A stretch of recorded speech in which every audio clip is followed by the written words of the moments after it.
In this video, I'm going to show you how to install the Biomes O Plenty add-on on Minecraft Bedrock. Now, one way that you're able to do this is through the Minecraft Marketplace, and they have an official download from there. So you will need to be signed into a Minecraft account if you haven't already. To sign in, please go to the main menu.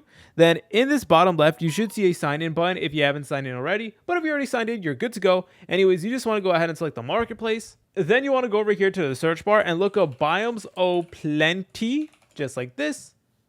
And then you should be able to go ahead and find it. From here, you're able to go ahead and purchase it. So it does cost a little bit of mine coins, unfortunately. And to get mine coins, you will need to go ahead and press on this plus button. And then from there, you're able to go ahead and purchase them. So we have multiple different tiers and stuff like that. So we have all the way from $2 all the way to $50. So that is definitely something to keep in mind. And I know it's very unfortunate that they literally make you pay for everything, but in this video, I'm going to be transparent and tell you guys the truth. So anyways, once you went ahead and purchase it, all you need to do is select on activate add-on.